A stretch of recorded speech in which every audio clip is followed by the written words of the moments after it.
how judgments interfere with sustaining relationships. Judgments not only narrow the field of opportunities for relationship, but they sabotage relationships once you're in them.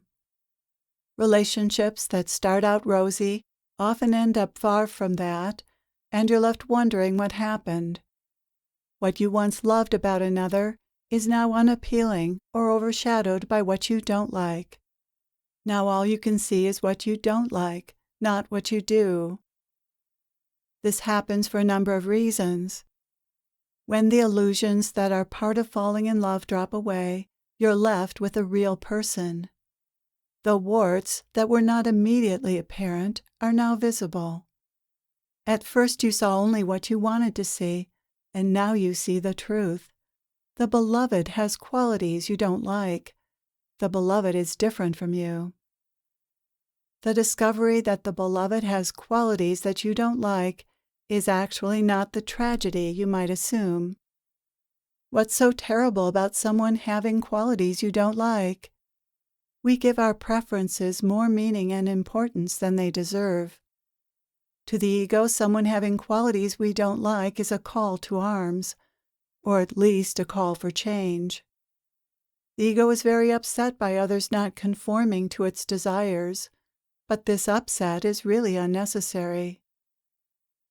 The ego's preferences become a problem because it wants others to conform to its preferences, its conditioning, as if these likes and dislikes were the standard by which everyone should live. The discovery of differences is a blow to the ego, and the ego deals with this blow through judgment. It judges the other person to try to get its way and make that person conform. Judgments are the ego's weapon of choice in relationships. They are the primary way the ego attempts to get its way. It attacks and tries to manipulate others by belittling them or their behavior. The criticism seems justified because it's worded in a way that makes the one who's criticizing seem superior. For example, you realize after you move in with your beloved that he leaves things out rather than putting them away when he's done with them. But you were trained to be very neat and put things away immediately. You take pride in doing so. It's just the right thing to do, you say to yourself. So you might say to him, I can never find what I'm looking for because you don't put stuff away. That's just rude and inconsiderate, and I'm tired of putting your things away. You try to get away with doing as little as possible around here. I'm always the one taking care of things. This judgment is designed to make him want to please you and win your love back by doing things your way. But it doesn't really have that effect, does it? In fact, it's more likely to have the opposite effect. The ego thinks it can win through intimidation and by assuming the moral high ground according to its conditioning. What it doesn't notice is how ineffective its judgments are in accomplishing what it wants. Rather than noticing that judging is a poor strategy for getting others to conform to what it wants, it blames the other person for not conforming to its standards and becomes all the more persistent in its criticism. Its solution to the failure of its strategy is to criticize all the more. The failure of this strategy and the unrelenting criticism creates anger and resentment in both people, each of whom is convinced that the other person is being unreasonable. From the standpoint of each person's conditioning, the other person does seem unreasonable. It feels like there's no solution, no common ground. The two of you are deadlocked, and no one is willing to budge. Who is this you that is unwilling to budge? It is the conditioned you, the one who has requirements for others and for relationship based on your programming. There's another you that is much more flexible and values love above an idea or the belief that things should be a certain way. That you is essence living through you. The real you, essence, is willing to allow the beloved to live life as he or she sees fit. It may ask for what it prefers to happen, Would you mind putting these things away? Or, do you mind if I put them away now? But it accepts responsibility for having this preference and doesn't belittle the beloved in an attempt to get him or her to comply. It doesn't use judgment and anger as a weapon to manipulate others. Most disagreements are about conditioning. You think someone should be a certain way, and the other person disagrees. Sometimes the disagreement is over something minor, like how to make the bed, and sometimes it's over something more important, like how to handle money. Regardless of the specific issue, it's still conditioning, and as long as you attempt to solve issues by deciding whose conditioning is better, there will be problems. In a sense, no one's conditioning is better than anyone else's, since it's still conditioning. Although some might argue that their conditioning is more sensible or efficient or healthy or whatever, others might argue the value of being sensible, efficient, healthy, or whatever. These issues can only be resolved lovingly by dropping into essence and finding the solution from there. The inability to resolve differences causes many relationships to crumble, either slowly or quickly. Judgment undermines relationship little by little or more quickly, but the result is the same, the demise of the relationship. A little bit of ongoing judgment is just as bad as a lot of it, because over time it's enough to kill a relationship. Judgment is more pernicious than we would like to think. It seems rather innocuous in minor doses or over small matters, but like poison, a little is enough to kill when administered repeatedly over time. Judgments that pretend to be helpful. Judging isn't always an attempt to get our way.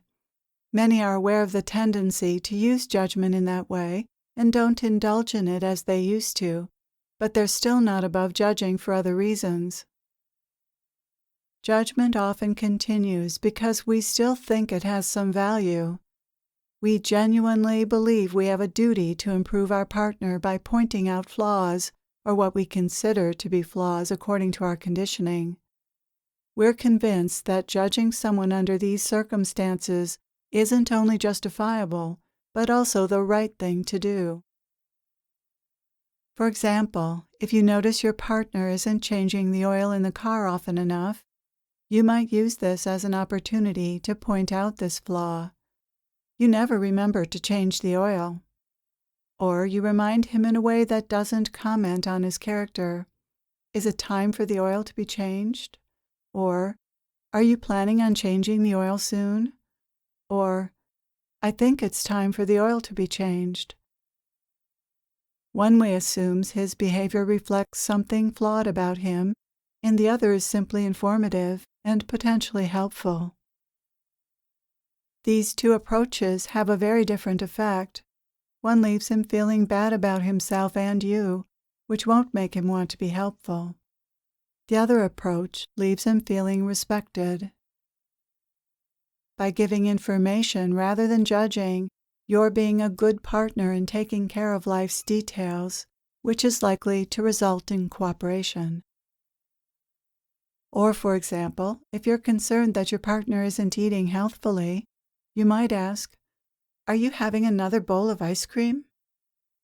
This, like many questions, is a disguised judgment, which implies that your partner is eating too much ice cream. The implication isn't likely to go unnoticed.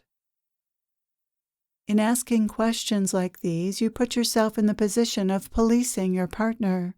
That won't be appreciated, won't likely change the situation, and is only likely to inspire your partner to search his or her memory for instances when you transgress similarly. Nothing is accomplished by such questions, no matter how well-meaning you think they are, except an increase in tension in the relationship and contraction in each person. Another form of subtle judgment is suggesting your partner do something to improve in ways you want him or her to improve. Why don't you go to AA? Why don't you try? Why don't you find out about? Why don't you just go on a diet? Why don't you see a counselor about that? Why don't you just stop doing that? These questions feign concern and pretend to be helpful, but they imply the partner should do these things. They assume he or she wants help in some area, but isn't able to come up with a solution, an assumption that is demeaning. They also imply that you have the solution, placing you in a position of superiority, which your ego likes, but your partner's ego doesn't. Questions like these are bound to create only more resistance to any perceived problem and further tension in the relationship. In fact, most questions that begin with why aren't really questions at all, but disguised judgments, complaints, or requests. For instance, when you ask, "Why did you leave your clothes on the bed?" you aren't actually wondering why the clothes are on the bed, but more subtly expressing your disapproval of them being there. You're pointing out to your partner that he or she isn't living up to your standards. You may be feeling a sense of self-righteousness around this issue, which is driving you to say something about it. The ego loves to find fault with others. Most questions that start with why are best left unsaid. If you want your partner to put the clothes away, then just ask nicely, "Would you mind putting your clothes away?" It helps if you can offer a legitimate reason for requesting this. "Would you mind putting your clothes away so that I can take a nap?" If you don't have a legitimate reason, maybe you could just let the clothes be there. Is having the clothes put away more important than love? When we judge someone, we often sincerely feel we're being helpful, but this helpfulness is still the ego, just in a little friendlier guise. As we become more evolved, our ego has to become more skillful at convincing us to be on its side. It does so by appealing to our altruistic side instead of our selfish side. You can tell when the ego is using this tactic because of the self-righteousness involved. Self-righteousness is the ego's spiritual version of being right. Self-righteousness is moral rightness rather than intellectual rightness, but the intent is the same, to be superior.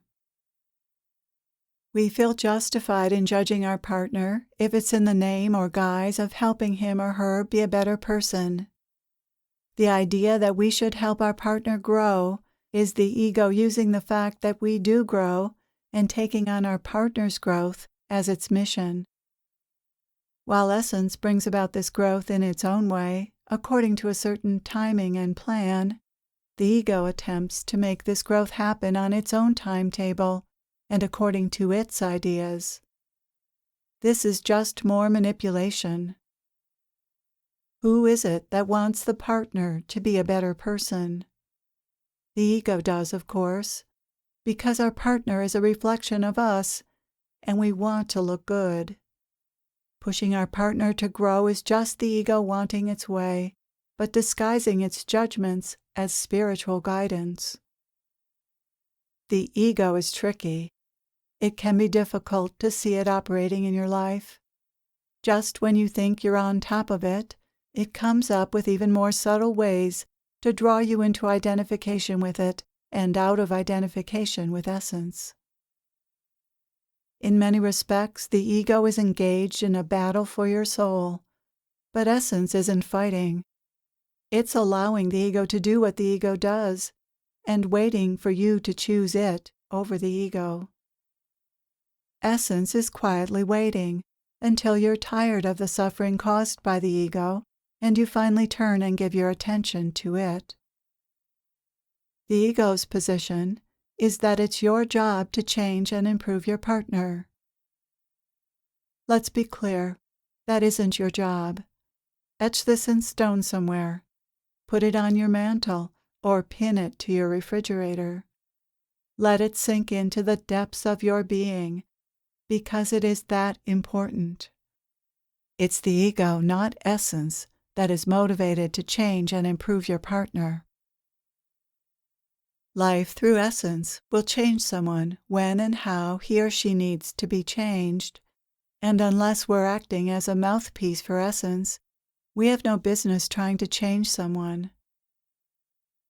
Any attempt to change someone else through judgment can be assumed to be our ego, because when essence does express itself through us, it does so spontaneously and with love and acceptance, not judgment. What a relief! Not only is it not our job to change or improve our partner, but it's also not our job or our business to change or improve anyone else either. Let go and let God, as they say. Whenever you find yourself struggling with someone or with life, you are identified with the ego. Being aligned with essence, on the other hand, is an experience of letting go, allowing. You allow things, your partner and other people, to be the way they are. What a relief it is to not have to change what is. You can just relax and enjoy everything just as it is. There's no problem except what the ego defines as a problem. Don't listen to it. Just stay in the moment, in peace and contentment with what is. No problem, no struggle, and no effort required. Life can be easier than you think. It's thinking that gets us into trouble. Thinking is the ego's domain for the most part. The ego thinks up fantasies and scary stories to get us to get what it wants. It wastes our time and energy if we let it.